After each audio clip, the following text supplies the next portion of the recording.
place to go. Grab a stack of rock with Mike and the Bad Metal Band.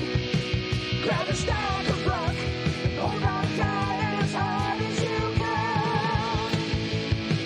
Keyboard's here, it's time for a party, and Chris has got the comment started. Grab a stack of rock with Mike and the Bad Metal Band. Grab a stack of rock and hold on tight as hard as you can. Grab a stack of rock. Grab a stack of rock.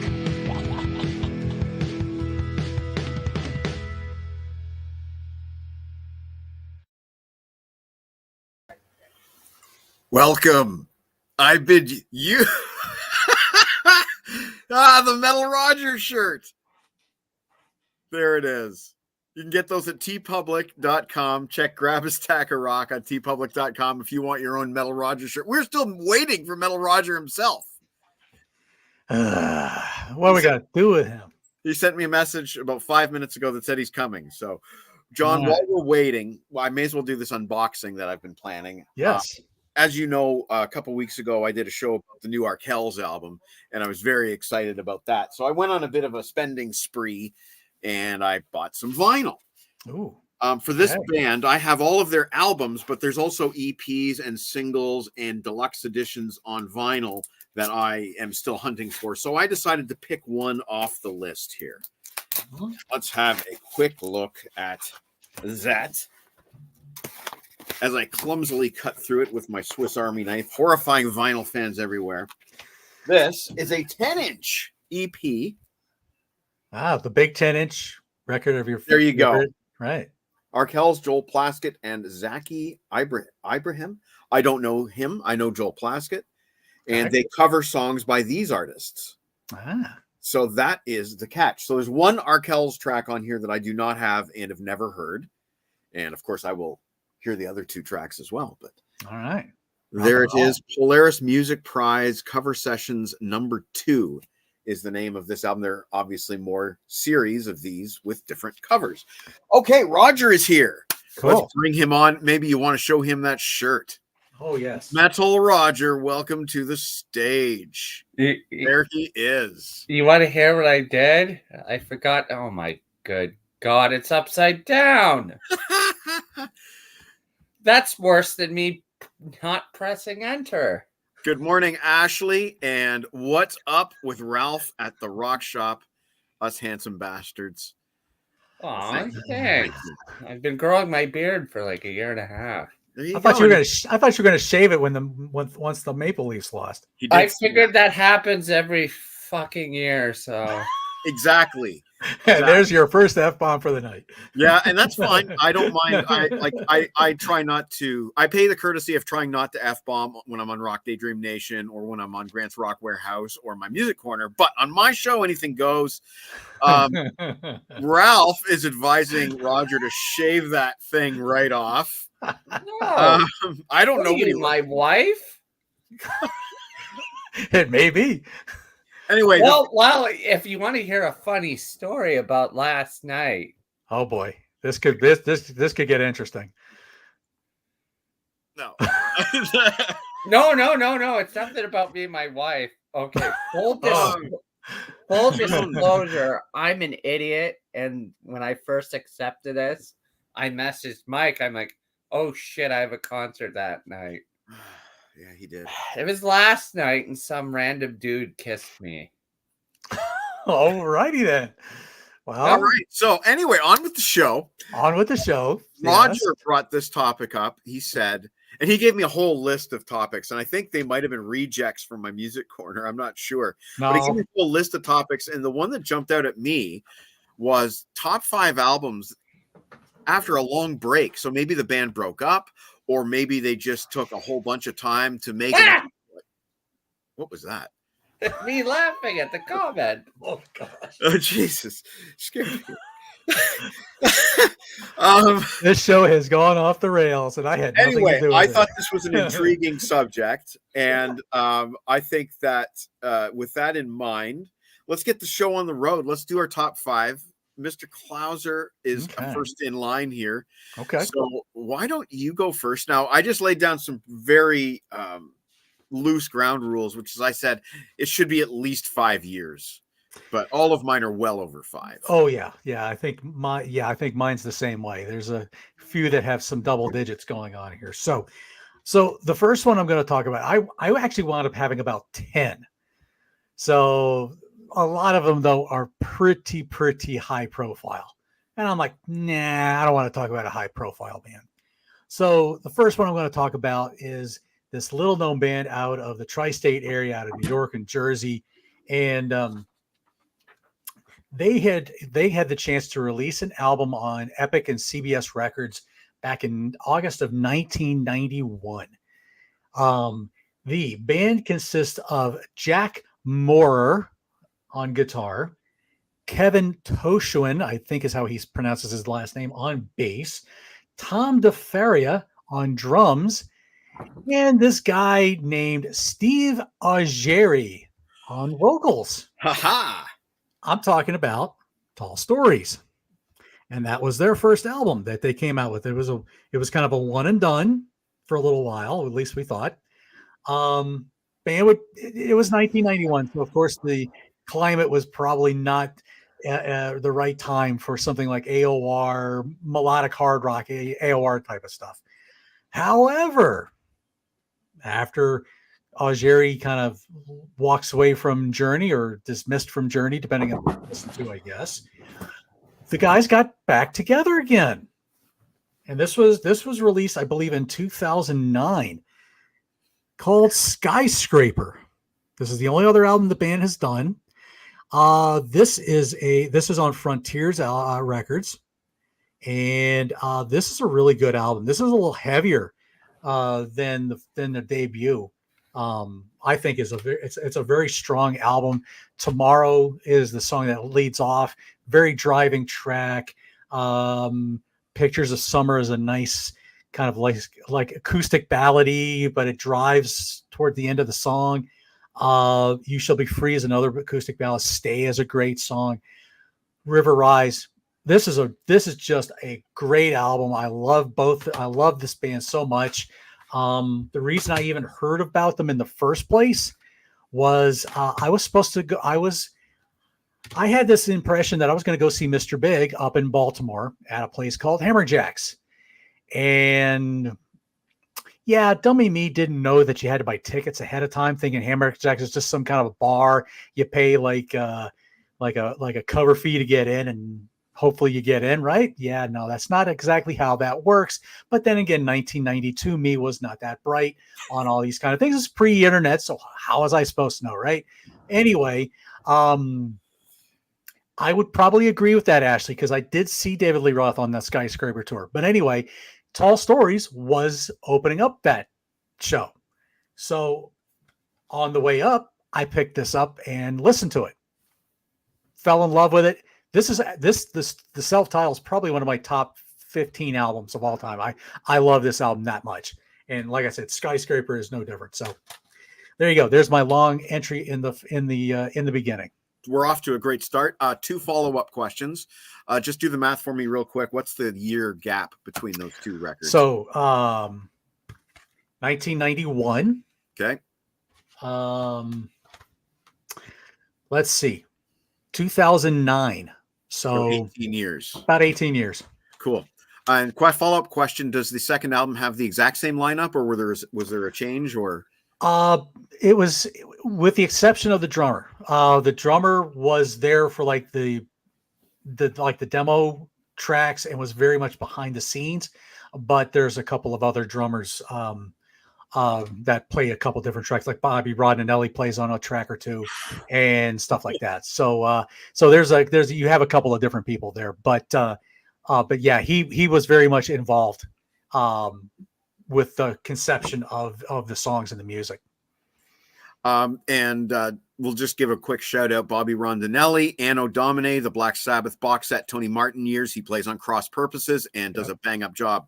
Pete Jones, the drummer, blew up on stage. I don't think he means Spinal Tap style. I think, and I hope it's not the Tall Stories guy, because I did see a picture of him recently, so he's good. All right. there we go. We're off to a start. 18-year gap. Metal Roger. I know you don't have physical product, but what can you tell us about your number 5 pick? Well, I picked industrial. I can't speak. I'm completely sober. It's just my normal. That's fine. You You've got know. a cat. You've got a cat, man. Yeah, I got a cat. Anyway, I picked Stabbing Westward. Oh, interesting. There's a underrated gem. I remember that album from the mid to late 90s. Yeah. Exactly. And it took them 20 years to release this album called Chasing Ghosts. Chasing Ghosts. Very Now, cool. I think the singer's just great. I vaguely remember it being very accessible for industrial music. You know, it was like it had the heaviness and the riffs and that kind of thing. Well, back in the day, Sometimes It Hurts was on Much Music quite a bit. And Yeah. that's how I discovered them. Hey, Holin's in the house. Thanks for watching, Holin. Anyway, I Am Nothing, great track, great opener. And their first single, which was Ghost, literally picked up off right where they stopped 20 years ago for whatever reason. Ooh, Ronnie Robson in the house. Need to see the cat. Okay, so Roger, that's a request. We need to see more of the cat. And for those keeping score at home, Metal Roger is currently in the lead with a 20-year gap between albums.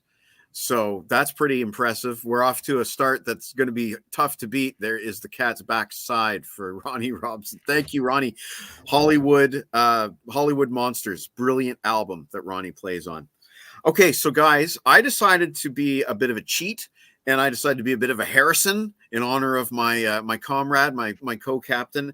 And I said, screw it. I couldn't choose a number 5, so I declared it a tie, and I'm going to do 2. Because it's my show. First up, and let me just get my notes. First up, after an 11-year gap, we have Kiss Sonic Boom, 2009, following 1998's Psycho Circus. Now, I got to tell you why I picked this, not only because Kiss is my all-time favorite band, obviously, but when Psycho Circus came out, I was disappointed in it. I don't know if you two guys are as familiar with that album, but it was the original lineup, but it had a lot of ghost musicians on it. Bruce Kulick played some guitar. Tommy Thayer played guitar. Kevin Valentine played drums. There was a lot of outside songwriting going on, and I was very dissatisfied with that album. And I remember sitting there in the shower thinking to myself, man, if I could only talk to Kiss, I would tell them 3 things. As I'm washing my hair in the shower, I'm saying, guys, stop using outside songwriters. Just write songs with the basic members of Kiss. Just the members, nothing else. 2, have the members play on the album. No outside musicians, just the 4 guys. Have them play the instruments they normally play. Bass, guitar, drums. And 3rd, no ballads. And guess what? Kiss somehow heard me. And they self-produced this, which was another smart idea. Actually, Paul Stanley produced it. And as an added bonus, Walmart gave us a Japanese, that was a Japanese album that they did of re-recordings of the greatest hits. I can't pronounce the name. Harrison would be able to pronounce the name for you. But they gave it to you as a bonus disc here. And then there's a bonus live DVD, live in Buenos Aires as well. Brilliant value. Also with a bonus DVD, in 2012 came this album, which was a 14-year gap from Van Halen 3, but an 8-year gap from Best of Both Worlds in 2004, if you want to count that, which I don't. I'm going with the Van Halen 3 number because I'm going by studio albums, not greatest hits with extra songs. I like this album. This is largely made up of re-recordings of old demos that Van Halen did back in the 70s with some new material as well. David Lee Roth wrote a lot of new lyrics with the exception of She's the Woman, which is pretty much identical to the original. This is the first and only studio album with Wolfgang Van Halen on bass. I'm a booster. Yeah, Roth, he can't sing the way he used to. We all know that. Either like it or you don't. I think it's a great album, and this one came with a bonus acoustic DVD. Different kind of Truth Van Halen. That's my tie for number 5 because I'm the boss. I'm the star. I am the El Capitano. Well, the cat is the star, to be honest, but I'm El Capitano, and that's my number 5, a tie. Well, I'm glad you realized my cat is the star. Of course. Okay, so hang on. We have some comments with Jim Crean, Vinny Appice, Steph Hond. Oh, okay, that's a Hollywood Monsters. Yes, thank you. I'm a big booster. I'm a big fan of Jim Crean and Steph Hond. They are both incredible performers. Psycho Circus is one of my least favorite Kiss albums. Exactly, Ashley, on the nose. What laws are being broken here? If we told you, Grant, we'd have to kill you. Luke and Carter, and we really don't want to do that. are you talking about Psycho Circus? That you liked Psycho Circus? Different Kind of Truth rocks. I don't understand why this wasn't promoted heavily, I think is what Ashley means. And it's not on streaming services, as Wolfgang has been complaining.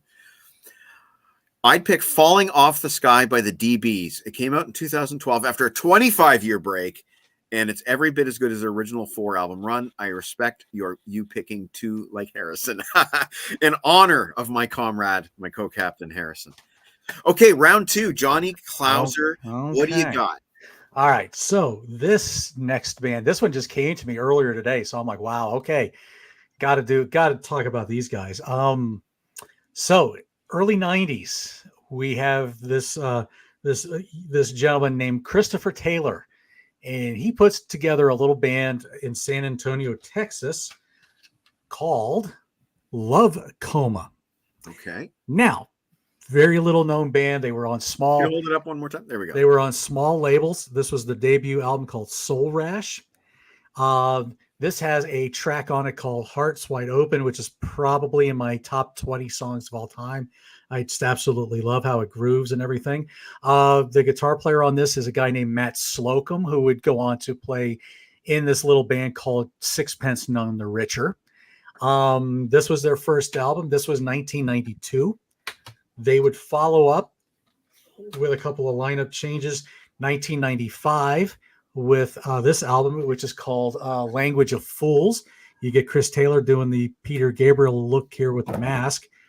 And then they would break up. The label would kind of go under that they were on. Chris Taylor would then eventually go on to do solo material. There's one of his albums here called Down Goes the Day. He decides to get the guys back together in Love Coma. And in 2020, so this would be about 25 years from Language of Fools to just this self-titled. And here, let me also show off this beautiful vinyl of it as well. Wonderful album. Absolutely adore this. Grant and I and Ryan Gavalier and Peter Kerr and Todd Evans did a show on this. This was like one of my earliest panel shows I ever did, where I introduced these guys to this album, and it was a fun time. I never can not talk enough about Love Coma. These guys kind of have there's a mix of U2, The Cars, Bob Dylan, Beatles, the 77s, Lost Dogs, Michael Rowe kind of material. Chris Taylor is a prolific writer in the San Antonio area. He's done a lot of material that you can find on Bandcamp, gigs around a lot. But it's always nice when he can get the guys together to do some Love Coma. Standout tracks on this one. Into Me You See is a great track. How Long, Burn the Night Away, Under My Shadow. I mean, this whole album is just fantastic. So Love Coma. Wow, I've just been educated. And you mentioned a lot of people that we both know that I respect, and I don't know this band at all. So I guess I should start tuning in because I know all those guys. Yeah. Okay, so hang on. We have, yes, Ralph. Hope you're doing well. Yes, Ronnie and Ralph, they know each other. Okay, Metal Roger, your number 4 pick. You know, it's still not metal, but I'm picking Tool. And we all know the album. I cannot pronounce it for crap, so I'm not even going to try it. Actually, I'll try it. Fear Inoculate. Oh, God. Fear Inoculum. Oh, there we go. See, this is why I work at a factory, ladies and gentlemen. Oh, God. Anyway, I don't need to really blab about this for a long time because everyone knows it's great. Tool, they're not musicians, they're artists. They use their instruments as paintbrushes. Maynard is an instrument himself. Yeah. We all know how great. What is it? Oh, God. The second track, the track that Portnoy tried to play, and it took him 6 hours to figure it out. Yes, that was on social media a couple weeks ago. Yeah. Yeah, I can't remember the name of the track, but yeah, I know what you mean. Yeah. It's like pneumonia or no, this one. See? Okay. Numa. Kinda. Numa. See, this is why I again work at a factory. I can't speak. Anyway, well, that's all fine. These are Tool song titles. They're never going to show up on a final exam anywhere. Oh, thank God. Anyway, there we go. Excellent. So what's the year gappage between that and the previous album? Somehow 13 years, and it felt a lot longer than that. Yeah, it did actually. It did feel a lot longer. It felt like 20. And I swear this is like the first album that really, truly reached the hype of like Chinese democracy, we'll say. I understand what you mean. Lived up to the hype. Yeah. Okay, my number 4, 18-year gap after 1997's Album of the Year comes 2015's Sol Invictus. Now, this is the Japanese import, and I'll show you the Obi strip here. There we go. Comes with a bonus track, which is a remix of Mother, which was a great song, by the way. After a lot of acrimony and thinking that this was one of those bands that would never get back together in the late 2000s first decade, they did reunite and they toured and they were great.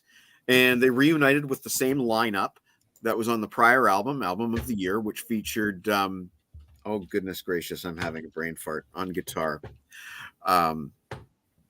Anyway, shit, I should know that too because same lineup. John Hudson on guitar, same lineup. So I always like it when a band reunites either with a classic lineup or the previous lineup. I like that continuity.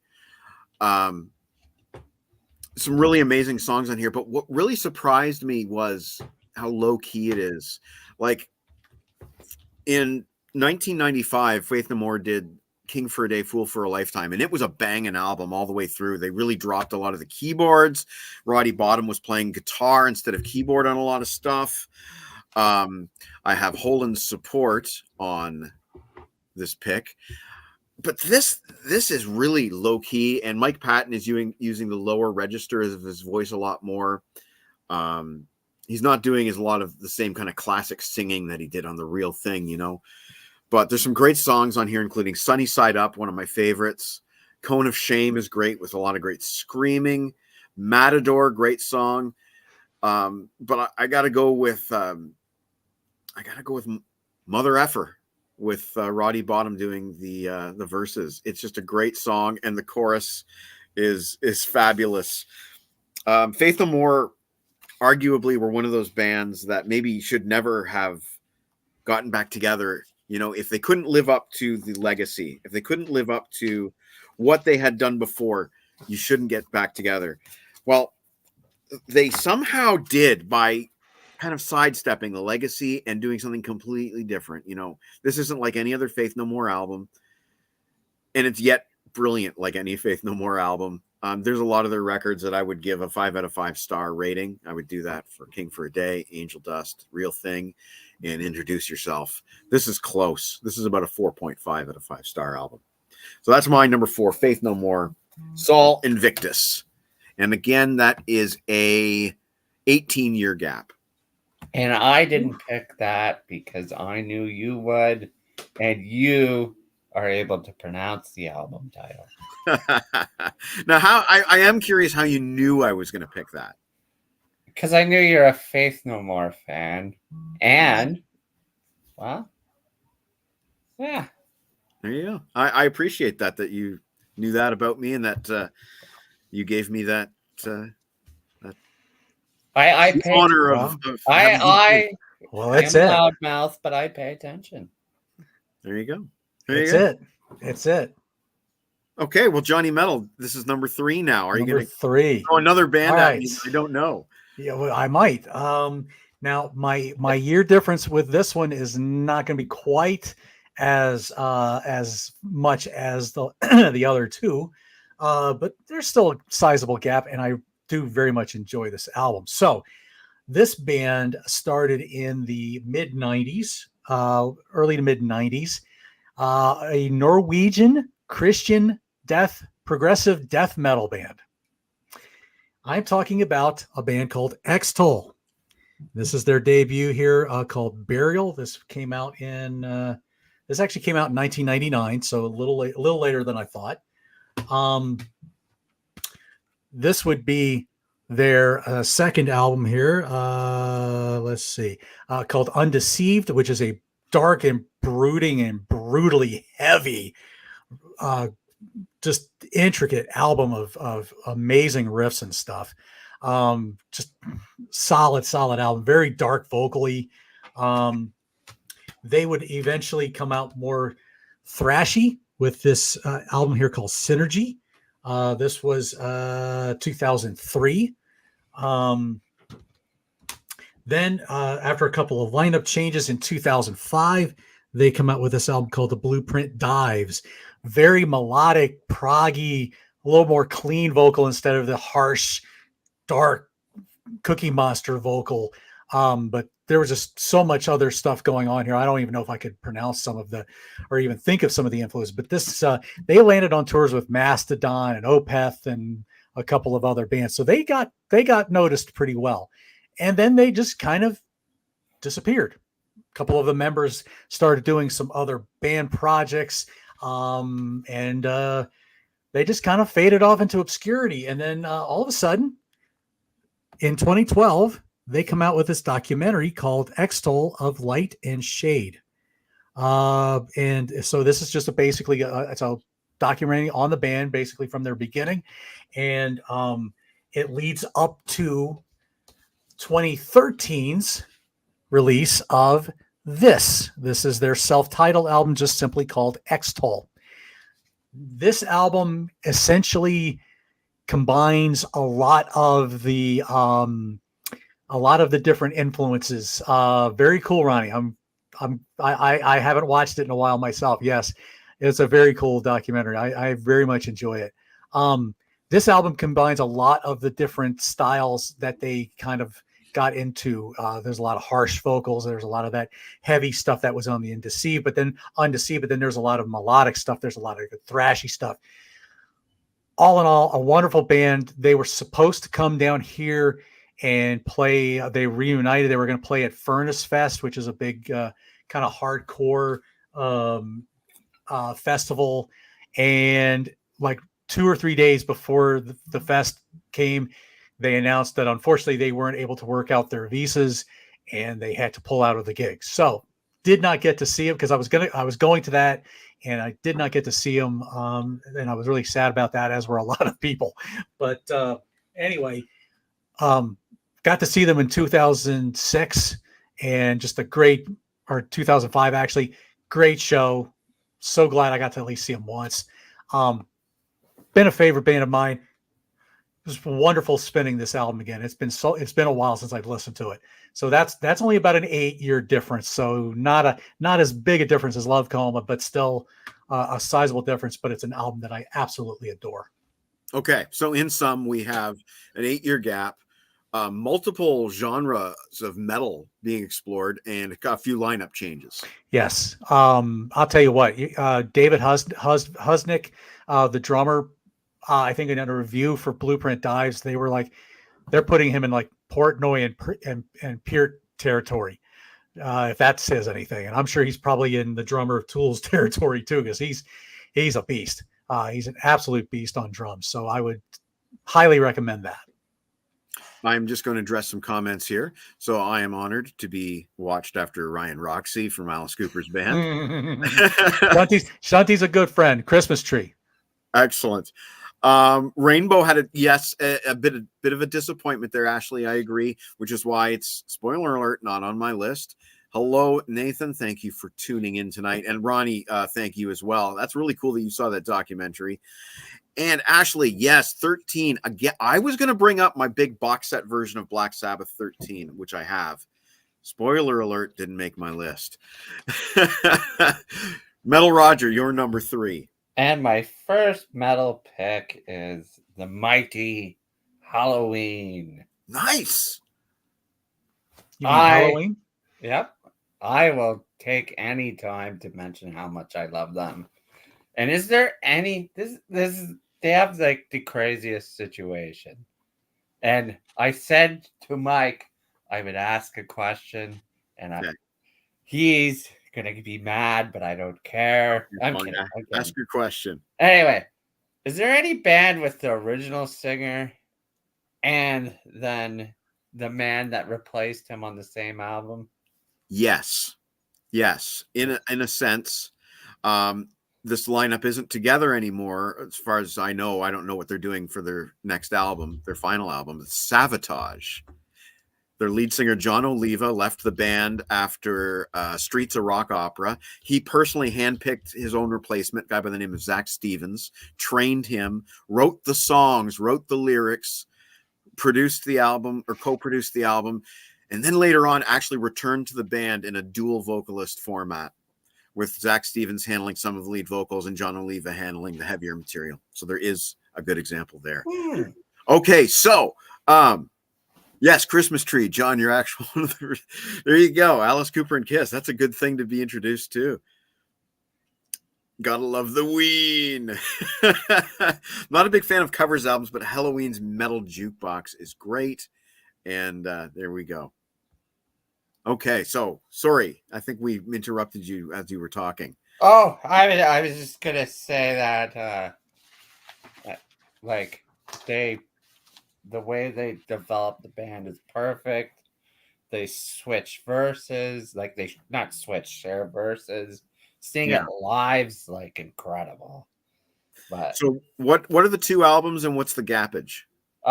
It's just 6 years. 6 years, that counts. But it's been, I think it was like, must have been 20 years since the original singer was. Yeah, Michael Kiske. Yeah.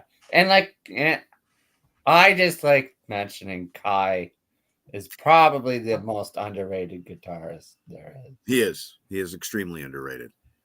But sorry, what were the album titles? Halloween's just self-titled, and then their other album is one sec. I have this written down. It just disappeared on me. My God-given right. I actually have barely listened to that album, but their latest one's great. Okay. Awesome. I will have to start listening to more Halloween, obviously. They're Me blowing too. up in the comments. My number 3. Let me get my notes up here. This is I'm gonna see if anyone can guess this one. It's a 9-year gap. Backstreet Boys. It's not Backstreet Boys. It's classic rock. It's a 9-year gap. An album that came out in 1984. Now, there's not, that's very early for a band to have like a breakup and a reunion. Well, most bands kind of did the breakup and reunion a lot later than 1984. But this some related artists have come up in the comments here. But when I first heard this opening track from this album, I think John just caught a glimpse of it. The haunting organ of John Lord. Knocking at your back door. First Deep Purple song I ever heard in my life. And that organ's so unique. And there it is. The reunion of the classic Mark II lineup. Roger Glover on bass. Richie the Man in Black, Blackmore on lead guitar, Ian Gillan on lead vocals, John Lord and Ian Pace, who at that point in their career are the only two Deep Purple members who had played on every album. And today that remains Ian Pace, the only Deep Purple member who's been in the band from start to finish, no gap. They broke up in 1975 after Come Taste the Band, which didn't have Blackmore, had Tommy Bolin on guitar. And Richie went on to great success with Rainbow, who've come up in the comments here. Ian Gillan went to Gillan. There was Ashton Lord Pace. There was a whole bunch of stuff. There was Whitesnake. There were a lot of bands. But in 84, Ian Gillan was free from Black Sabbath and returned to Deep Purple with Richie Blackmore, and they made one brilliant album produced by Roger Glover. 2 singles, Knocking at Your Back Door and Perfect Strangers itself. Every track is brilliant. This is a nice old printing of the CD. People like these old vintage things. I don't know. What can you say about Perfect Strangers? It's got the riffiness of Deep Purple. It has a little bit of that progressive edge. It was more modern for the 80s, but it didn't really sound like an 80s album. Mm-mm. Perfect Strangers, my number 3. We'll get caught up in the comments here. Deep Purple Mark II, you are correct, sir. Oh, I see. He was guessing along as I was leading. And thank you, Ronnie. Appreciate that. I knew Ashley because we were watching together Rock Daydream Nation when we were taking apart Stormbringer. So I knew Ashley would agree with me here. Tons of airplay too. Yeah. In 84, it was a big deal. And Henry has joined the chat. Thank you for tuning in. Hey, Henry. Hi, Henry.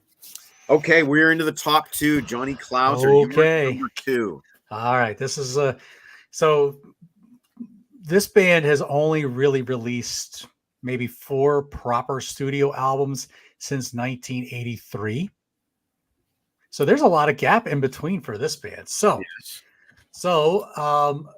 this is a band that was formed in 1980 by a guitar player by the name of Bill Samus and a drummer by the name of Mark Zonder.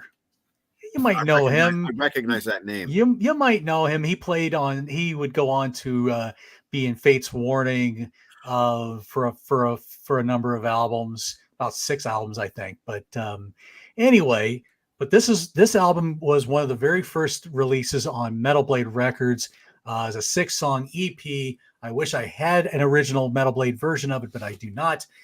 And I'm talking about Warlord and the album and the EP called Deliver Us.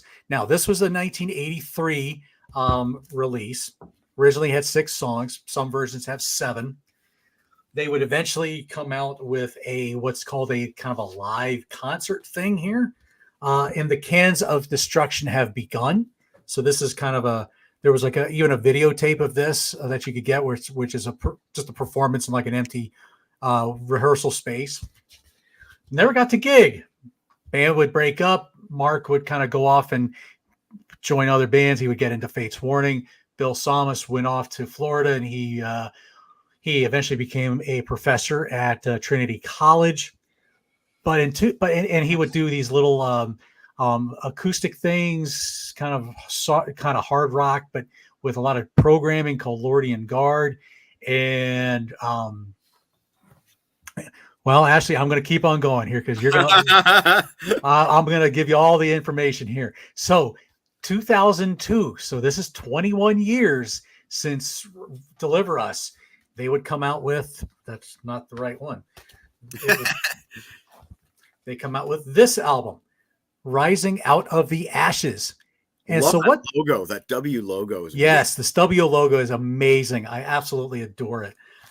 This album is basically some of the Lordian Guard songs done Warlord style. So they really amped up the heaviness on this.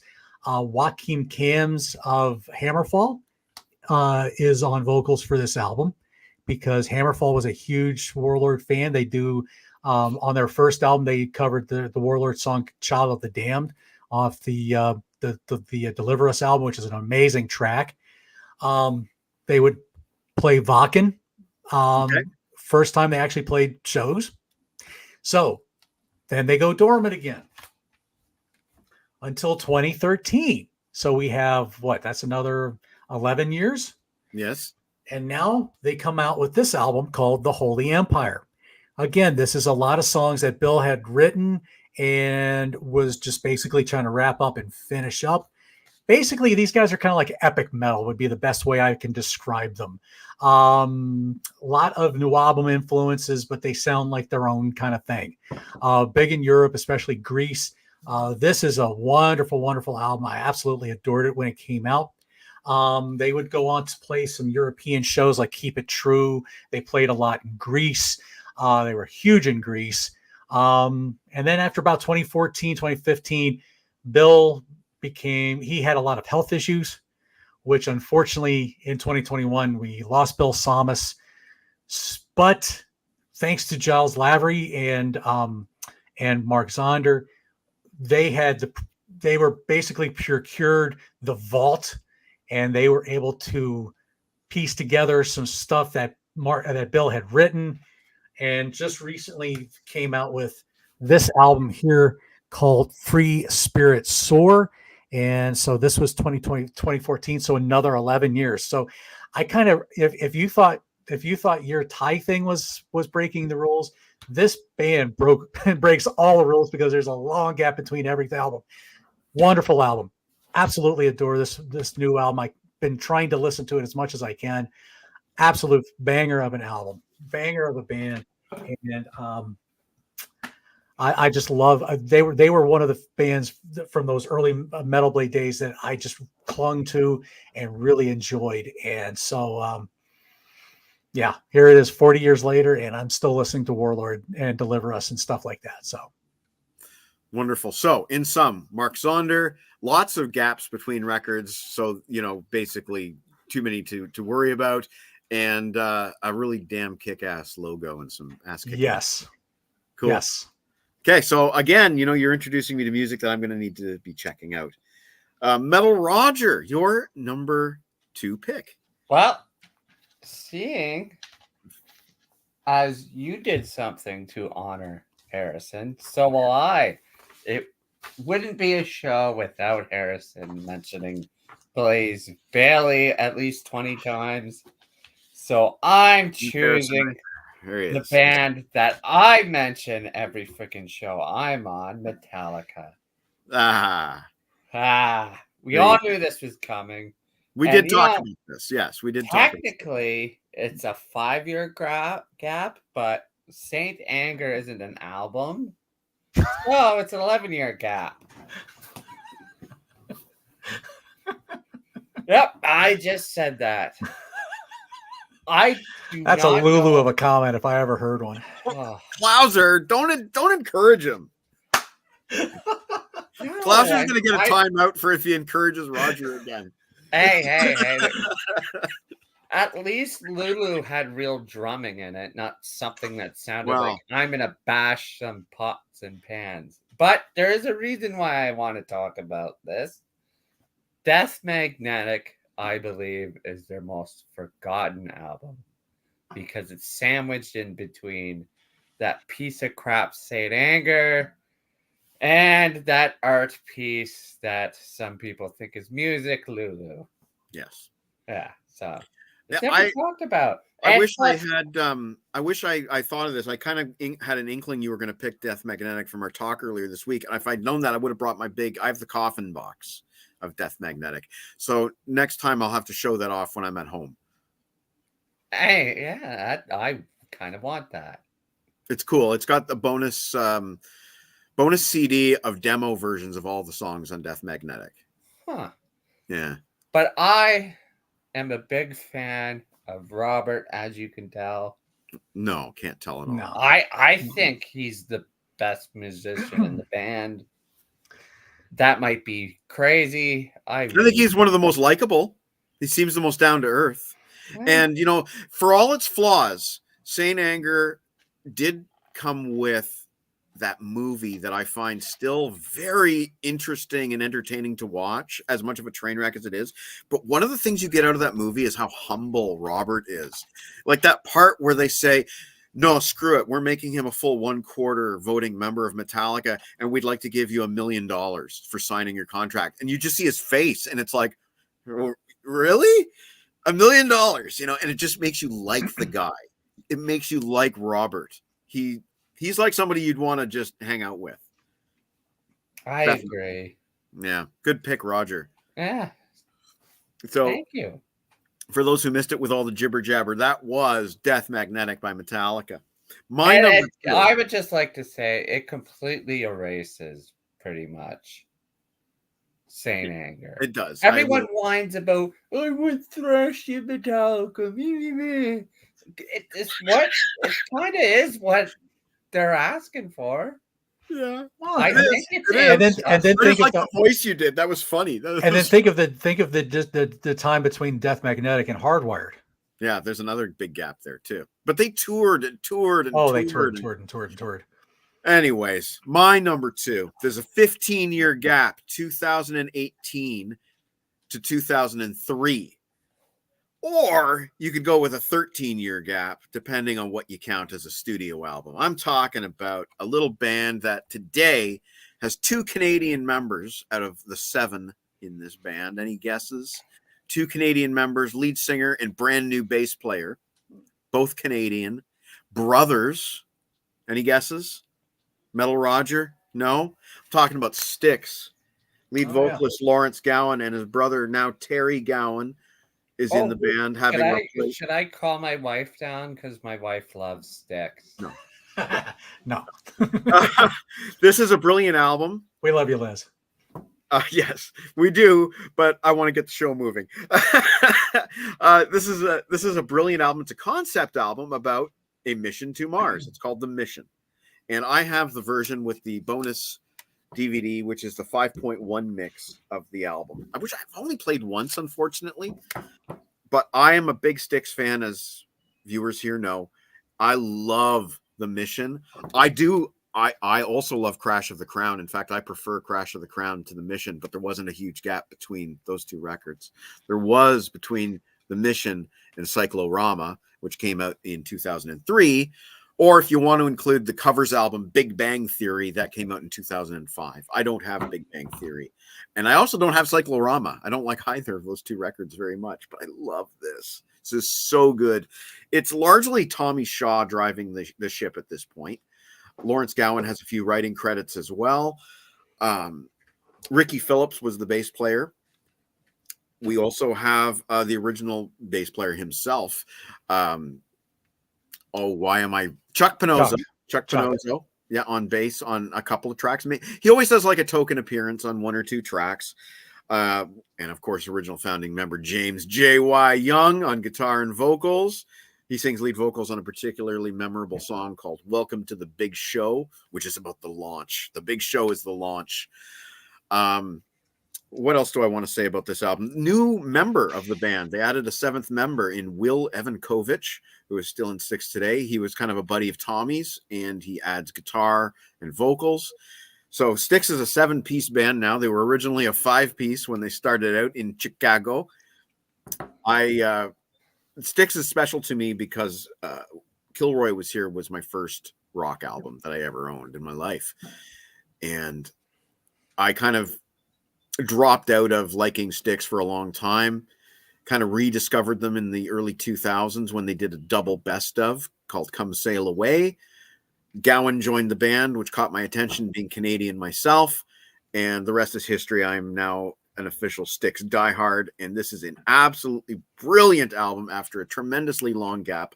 Strongly recommend anybody who's ever liked Styx or Gowan to check out The Mission. End rant. And we have comments. Say how much I love Styx? Yeah. I love Styx so much. I want to buy tickets and take my wife, and my wife hates Styx. Like, hates them. My wife used to hate Styx. She doesn't anymore. Trickster had a 16-year gap with the release of New Order Machine. I forgot about that one. Not so familiar. Oh, Henry, we will talk, okay? We will talk. Do you know he does know Gowan? Okay, well then thanks to Kids in the Hall. Okay, we really do need to talk. I didn't know there was a connection between Gowan and Kids in the Hall. Kids in the Hall was a sketch comedy series that came out in Canada in the 90s. Steelheart had a 12-year gap with the release of Good to Be Alive. Interesting. All interesting. I'm fascinated because I know Johnny Metal, for his number one pick, he's going to pick something. I'll be like, well, what the fuck is that? Oh no, you will. Okay. Go ahead, Johnny Metal. Yeah. Without further ado, number one. Now, question: do we want to hit any honorable mentions, or do we want to tackle those? Let's do those another after. time. Do Let's those do after. All right. No. This will not be a surprise to anybody that I would pick this band, because there was a 6-year gap between their 2009 album and a 2015 album. I got it. If anybody who knows me well enough, well, you can see him over my corner, over my shoulder here. So yeah, of course I'm going to talk about Wasp and their 2009 album Babylon. In the meantime, Blackie would suffer a little bit of a leg injury, which would take him off the shelf for quite a while. But then 2015, he roars back with Golgotha. And, you know, you want to talk about albums that you want to talk about favorite albums after a long gap.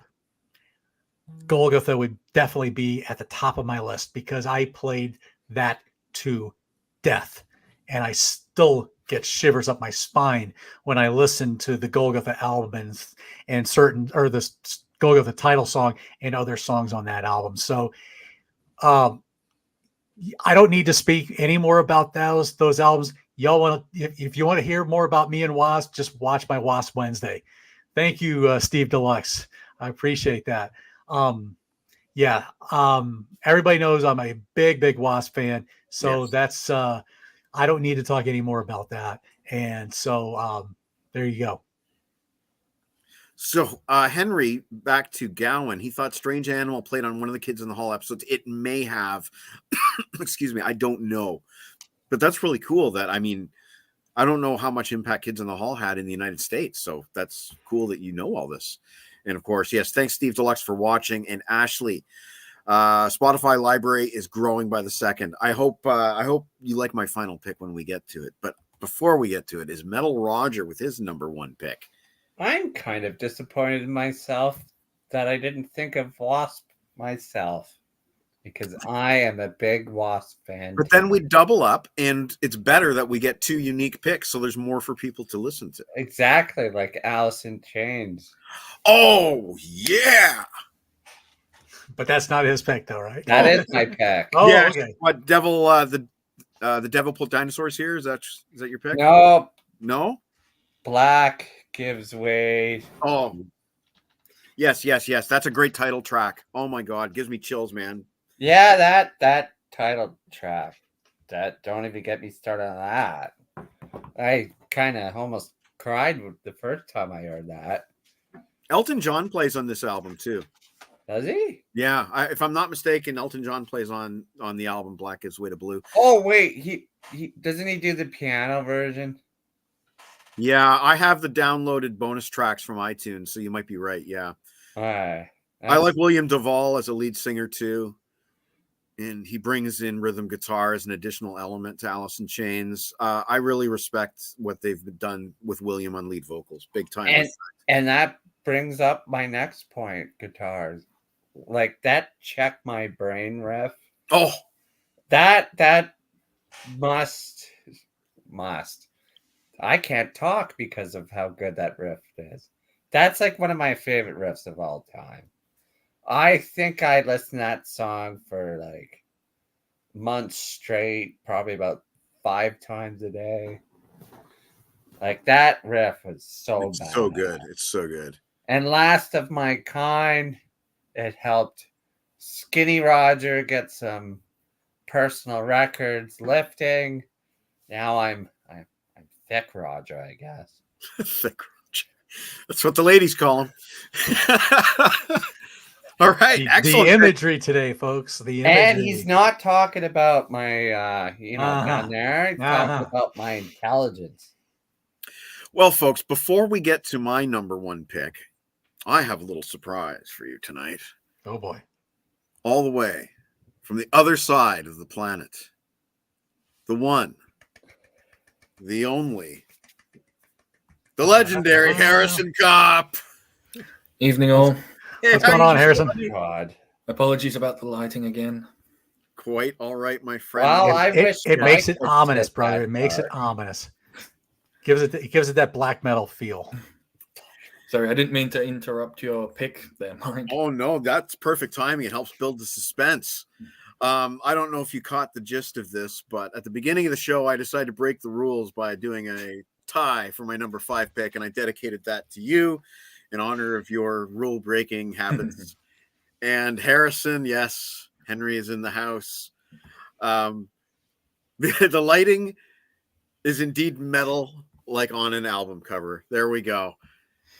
Harrison, All do you happen to have any long gap album favorites? Yeah, I quickly cobbled together a list of things from my collection. But first, I'm going to show something that harkens back to Year of the Priest Painkiller. This is the CD single for A Touch of Evil. Oh, Ooh. And I bring this up because the panel actually learned that the album had singles live, I believe, as they were doing it. look at that. Very I remember nice. them saying at one point, Painkiller had no singles. And I'm like, hang on, wait a minute. What's this that I've got here then?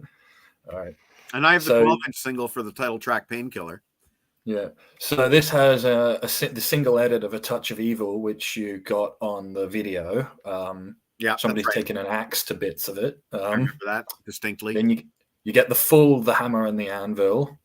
And then you get the Priest live version of You Got Another Thing Coming. So it's not the most exciting single, but it's still nice to have. Would that be the edited You Got Another Thing Coming without all of the crowd interaction, or would it be the full? 753. That's so probably the think- full-on I version. think Yeah. the Full-on full version. thing. Wow. That's cool, Harrison. I don't think I've ever seen that Touch of Evil single in the I don't think I wild. have either. I just stumbled across it at a CD and record fair, and I was like, oh, I'll take that. Funny enough, Ashley, I mentioned this in my blurb that I wrote up today, and also I think there's a 13-year gap between Endless Wire and the following album, Who.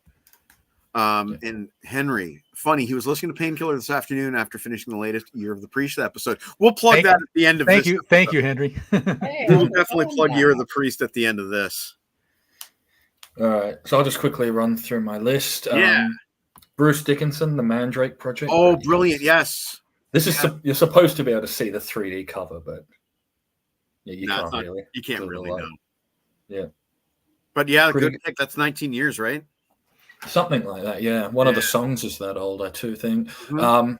I love hearing Eternity Has Failed again. I listened to the Book of Yes. Souls again yesterday. Face in the Mirror, Rain on the Graves, Open Doors to Hell. They're all cracking songs. Yep. So yeah, definitely a good solo album. This is in no particular order. Yellow's first reunion album, Zoom. Nice. Not the best album in terms of critical reception, but it's a little light on the rockers, but it's still a good Yellow album. Then this one doesn't. I don't think this one counts because they've probably had like live albums out since then. But the Rolling Stones, Hackney Diamonds. Oh, yes, of course.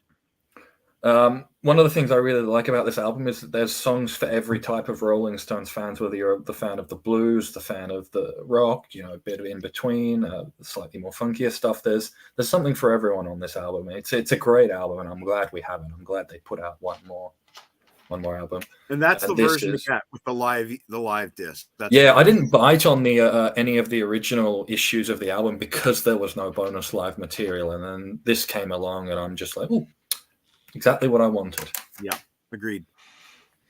All right. So another solo album, Tony Martin, Thorns. Oh, another good pick, especially timely with today's release of Anno Domine. Yep.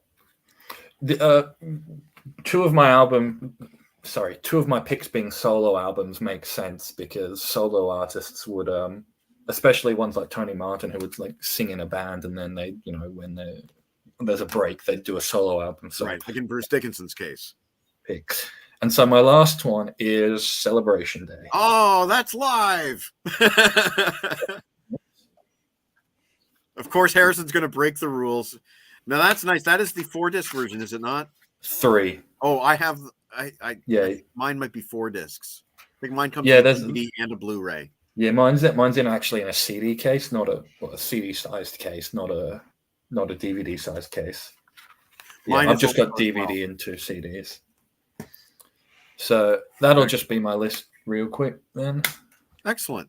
Well, let's go on with my number 1 then. I will tell you right away. This is a new release. This is a Japanese import. This is my number 1 album of 2023. So for those of you who remember what I picked in 2023, this was my number 1 album. And the reason I picked this, the reason I bought this in the first place was because it came with an extremely strong endorsement from Tim's Vinyl Confessions. They did a 4-way panel with Jax Russell, I believe Matt Phillips. I can't remember who else was in there, but they all praised the latest album by Extreme called 6. And this, for the record, is a 15-year gap from 2008's album, Saudade du Rock, which is a great album as well. I played this album. The reason I picked this as my number 1 is simply because I played it so frequently this week and kept coming back to it because, Rise, the opening track, Rise, it went freaking viral last year for the guitar solo.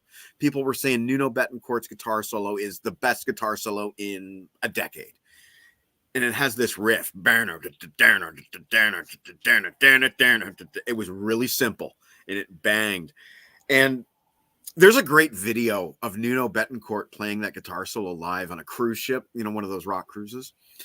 And I love watching his face as he's playing this really intricate thing with a lot of finger hammering, and I love guitar face. You know what I'm talking about when I say that? I love guitar face. Right, Klauser knows what I mean. And Nuno does great guitar face in that cruise video. I strongly recommend you check it out on YouTube. But it's not just Rise. This album is not just Rise. A lot of these bands that I love from this era that come back after a long period of time, they come out with a banging introduction song, and then the rest of the album just kind of doesn't light it up for me. This one does. It's pretty much every song.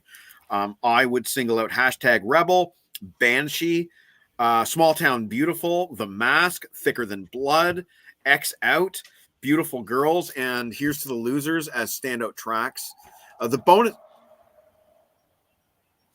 I hear a car like squealing, which is really That weird. didn't sound like a car. Did you guys hear that? I heard that. Yeah. It's like, this is the countryside. Where's By that? the whippoorwill. By the whippoorwill. The bonus track on this is just a single edit of Rise, which is disappointing but whatever. It's the OCD. Also, anytime Amazon has a Japanese import for sale, I may as well grab it because the convenience of getting it from Amazon. Anyway, I love Extreme. This is the same lineup that's on Saudade du Rock, which is Nuno Betancourt, Pat Badger, Gary Cherone, and I don't know how to pronounce Kevin Figiardo, might be the way you pronounce the drummer's name. It's a brilliant album. Extreme are one of those bands that were never given the credit they were due simply because of the hit ballad. The hit ballad was The Curse as well as the Gift. And anybody who actually bought this Extreme 2 album knew that there was a lot of really impressive songwriting, playing, diversity all over that album. They pushed it up another notch into the progressive category when they did a 3-sided follow-up called 3 Sides to Every Story. And then they went like rock funk on the next album, Waiting for the Punchline. This band, they're unstoppable. I think that Gary Cherone kind of gets a bad rap because he sang on possibly the worst Van Halen album. And that's, again, too bad. It's not like he had control over that Van Halen album. Eddie Van Halen that was his vision, that album, whether misguided or not. That is Eddie Van Halen's doing. And Gary was singing the way, presumably, Eddie wanted him to sing. This isn't like that. This isn't a Van Halen 3 kind of singing. This is much more the Gary Cherone that we know and love from Extreme. So that's why Extreme 6 is my number one pick. And we'll just do a quick round of runners up. Talked about these guys last week on Grant's Rock Warehouse. Skid Row Thick Skin. This came out in 2003 after their 1995 album, Subhuman Race, an 8-year gap. I'm a big booster for this. This is with Johnny Solinger on lead vocals and Phil Verone on drums. Crappy album artwork. Great album. My runner-up. We already talked about some of the other ones. The Who, Chinese Democracy, Black Sabbath. A lot of my runners-up were mentioned already. That's the only one that really hasn't. And I'll quickly address some comments. Australian glam rock band Taste had a 30-year gap. That's the longest one we've heard so far. With the release of Rock is Dead, the original lineup of Taste featured a young Virgil Donati on drums. Henry, I started to listen to Extreme because of the show. Yes, Henry, thank you. I was so disappointed that I couldn't see them on their recent Australian tour. Also, just occurred to me the Yardbirds had a very long gap between albums when they did a reunion in the 90s. Okay, that's it for me. Johnny, runners up? All right, I'm going to go with these really, really quickly. This was about a 10 or 12 year gap. Band called Becoming the Archetype. This is an album called Children of the Great Extinction. Love this album. Very techno, groove, death, grind, Opeth-y kind of sound. Very good stuff. Good guys to hang out with too. Raven, about an 8-year gap between One for All and Walk Through Fire. Good albums. Are they as good as maybe the early stuff? Maybe not, but it's still Raven. It's still great. Sure, I could have picked Invincible Shield, but I figure I've been talking enough about that. How about Boston? Oh, yes. That was about a 9-year gap. I think. I thought 6. Something. Either way, 78 to 87 or 88 or whatever. What a weird cover, John. I've never seen it without that's no artwork. Well. Oh my goodness! I've never seen it like that, John. This is my original cassette that I bought too back in. That's cool. I've never seen that, John. Yeah, that's cool. I wonder if Derling is here. I'm going to tell Derling to check that out. Sure, I could have picked this. Aha! And there was definitely no way on God's green earth I was going to pick this. What? Somebody want to tell me what the hell that is? Was The Endless River by Pink Floyd, which is an instrumental collection of outtakes from around the time of the Division Bell. The Division Bell, which that was what, 94, 93? 94, the year I started at the record store. So, and this came out in 2014. So that's a 30-year gap. No, 20. Here, I'll make 20 everyone cringe. But yeah. I don't like Pink Floyd. That's fine. It took me a long time, Roger. It took me a long time. I'm only a Dark Side of the Moon, Mike has the stories Wall, about and Pink Floyd. I do. Wish You Were Here kind of guy. So, but anyway, there you go. I definitely wasn't going to pick it, but I had to at least show it. So great. Thank you for doing that, actually. Metal Roger. And one quick one. Oh, these guys they broke up. Yeah. And they're coming out with a new album, and that's been more than 10 years, I think. So, and they also, I was playing BCC right here on the front porch yesterday. I played 3 songs, Song for Yesterday, Black Country, and One Last Soul. Henry likes all the Pink Floyd. Yeah, that's about right. I think all Pink Floyd's restaurant music. And you might be right about that. Well, you need to listen to one of these days. You need to listen to a few, like a good greatest hits, I think would do it for you. Metal Roger, do you have any runners up?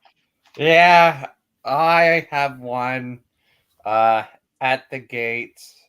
They're a Swedish death metal band who are credited to created metalcore. They had, I think, let me do my math. Almost a 20-year gap in between albums. That's a long one. Good. They released Slaughter of the Soul in 1995 and then released At War with Reality in 2014. They pulled and refused. If anyone knows who they are. Yes, I'm aware of that. Yes. All right. Harrison, do you have any runners up? How about some Wolfsbane, maybe? Not exactly, but yeah, I was just going to bring up that Wolfsbane had a reunion for a couple of albums in the late 2010s. Quiet Riot had a 5-year gap between their self-titled 1988 with Shortino and the reunion album Terrified in 1993. And I think there was probably another 5-year gap or longer later on in their career. Yeah, I think we covered it. I think we covered the best of the best, and what we didn't cover was covered in the comments. Now, as you know, I like to go around and talk about what everybody's got going on. Johnny Klauser just did this week on his Music Corner, Judas Priest, Invincible Shield, and I back you on that. I know you've got still a few more episodes to do. Tell us what's going on in your Music Corner of the world. Right. So this weekend, by special request, which there's going to be somebody on this panel who will also be on that show, but we're gonna record a show on Live Meltdown. Mhm. So that's going to be Did you hear Harrison make his like? No, that was my contented sound. Yeah, Ooh. yeah. I like Live Meltdown. Yeah, I know. And then we're going to do a couple other things, and then that's going to wrap up the Year of the Priest series. So that has just been a long, fun series going through the entire catalog with a couple of live albums and to boot. Guys like Mike and Roger and Chase and Peter Jones and Peter Kerr and Jack Toledano and Ernesto Ramos and Chase Troutwing. Who am I missing? David Cretan. And of course, I was trying to get through all the guests first. Joe B. Of course, Roger was on there. Davey Cretan was just on with us on that. And of course, John the Music Nut. All of those guys have just been the absolute stars of the program. I cannot take credit for that. So I just wanted to thank them all for that. But anyway, that's what's going on in my Music Corner of the world. What about you, Matt? What a boot! I was really Canadian there. What about you, Roger? Are you going to be involved in any of the final Year of the Priest episodes? Yeah, I'm in the final The grand finale, which I don't want to let too much of the cat out of the bag. So, and I don't know too much of the cat because I wasn't reading the email chains really. I just said I'll do it. And yes, thank you, Ashley. Thank you for watching your very first Grab a Stack episode. I really appreciate that. Give us a like. Give us absolutely. Ashley. Look at this. I can't even speak anymore. It's a late show for me tonight. Usually I do these at 3:00 on a Friday, but I'm glad to do this just to get John and Roger and Harrison all together for the very first time. Harrison did some really cool Lego artwork for Rob Daniels at Visions and Sound this week, who did a Mad Max episode. Gosh, it might even be last week. I'm losing track of time, but it featured Mad Max's Interceptor and some cool minifigs. Harrison, can you tell us anything about anything you might have cooking? I'm just doing more Lego art to keep myself sane. I don't really have anything that's going to go public in the pipeline soonish. Check out that Visions and Sound art on Facebook. Rob Daniels radio show, if you do want to see what Harrison has been up to. It's quite. Speaking of art, can I say something? Yeah. I never in my fucking life thought my name would be on a bloody t-shirt. John, can you show the t-shirt to Harrison? Let's make sure I don't do it upside down. Yeah. First time we hung it upside down. There we go. There's the official Metal Roger Lego art by Harrison. You can get these. By the way, yes, Roger, that is a knife. Yes. Sorry, I said I was going to do this. Okay, before we sign off tonight, we are going to no. I'm going to mute myself so I don't have to watch this. You shouldn't have submitted this video if you had a problem with it.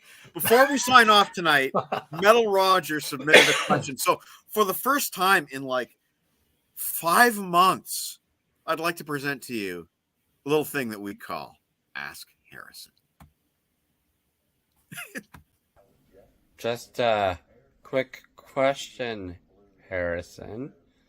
There's a famous saying that is, "That's not a knife. This is a knife." Harrison, hold on. Is this a knife? I don't know why he had to ask that question. It's quite obviously a knife, I would say, wouldn't you? Ah, That is indeed a knife. that is, there you go. Roger, we now know the answer. It is indeed a knife. You know what's funny? I actually thought he put the knife in because of this. Well, that's cool too. I don't know if we've ever noticed that before on your camera, but I mean, it certainly fits. And this is what happens when you tell me to do something. This is true. And yes, that was a very horrible Crocodile Dundee, wasn't it? Yes, Ashley Harrison is also from Australia. Gentlemen, I have one show lined up still to go this summer. I'm not sure what's going to follow. I know Jex and I are planning to do some of the 3 o'clock in the afternoon Friday shows, but next week we're back to 7 o'clock with a very special guest. He was in the comments earlier tonight, Mr. Pete Jones, and we are doing, and I have no idea how I'm going to do this, guys. We are doing the Battle of 1984. We are doing Defenders of the Faith, Judas Priest versus Iron Maiden, Power Slave. How do I do this, guys? I have no idea. I have to spend the next week now listening to these two albums and figuring out how to officiate this battle between two amazing albums that are 40 years old. It's easy. Power Slave is the answer. And Ashley's in South Australia. There we go. So tune in next week to Grab a Stack of Rock with my very special guest, Pete Jones. This might actually be his last show because he said he was pretty much taking a break from doing shows until he's done all of his commitments. And I think I might be his last commitment. No, he's committed to doing the Year of the Priest finale with us. Okay, so I do not have the last Pete Jones show, but it is one of the last Pete Jones shows. His will be that. I mean, every bit of that's going to be like really small stuff. So it's right. Yours will probably be like the last main show. Right. We are doing a full hour on these two albums. So tune in next week for that Battle of the Titans. It's a serious Battle of the Titans. Thank you guys for spending your Friday night, or in Harrison's case, Saturday morning with me. I always like to go out on a song. And of course, because Harrison's here, we have to play this particular song. This is one that you guys probably haven't heard before. There's a little tune called Happy Birthday to the Mad Metal Man. It's still a couple months till my birthday. It's still a couple months. I feel like celebrating your appearance here tonight with this. But it was Blaze's belated birthday. Yes. Yes, indeed. This week. Yes. 61 years old. Blaze Bailey, kicking ass and rocking. Thank you, guys. I will talk to you all very soon. See you next week for another fascinating episode of Grab a Stack of Rock. This is T-Bone Erickson with Happy Birthday. Eat your heart out, Jax.